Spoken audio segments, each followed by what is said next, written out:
আমি যেটা মনে করি যখন প্রচুর এটা তো একটা আইনি ব্যাপার যেটা নাকি আমরা দেখতে পাচ্ছি এখানে খুব বেশি কথা আমরা বলবো না কিন্তু অবশ্যই আমি ক্রিকেটার হিসাবে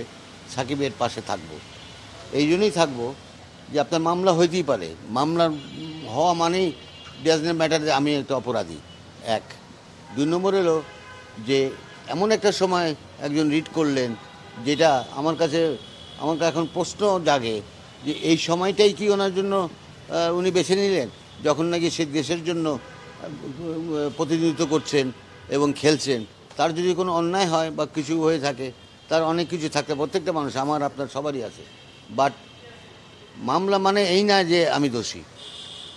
ফাইন তার এগেন্সে একটা কেস করেছে বা তার করা উচিত হয়নি এই সময় এসে বিকজ এখানে জাতীয় স্বার্থে আর তাদের করতেই হইতো আমি ফিল করি সে অপেক্ষা করতে পারতো দেখতে পারতো এবং সাকিবের মতন একটা খেলোয়াড় যে দেখি একটা বিশ্বনন্দিত একটা খেলোয়াড় আমাদের জন্য একটা বড় প্রাইড তো আমি মনে করি যে এই মামলা টিকবে না টিকা উচিত না ব্যক্তিগত আমার মতামত কারণ এরকম প্রচুর মামলা আরও দেখতেছে হচ্ছে কোনটা টিকবে জানি না as far I am concern Shakib আমরা এক ফ্যাটার্নিটির লোক এবং তাকে কোন এক মার্ডার কেসে সাকিব মার্ডার করবে আর ওই সময় তো সে দেশেই নাই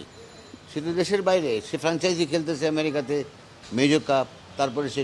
ক্যানাডাতে গেছে খেলতে তারপরে সে ওখান থেকে আসবে তো আমি মনে করি এই কেসটা উইথড্র করা উচিত আমার আবেদন থাকবে এবং যদি উইথড্র নাও করে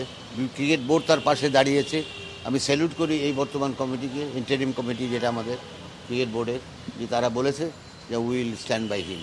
আমরা দরকার হলে ব্যারিস্টার দিব বা আইন দেবো আইনগতভাবে আমরা তাকে দেবো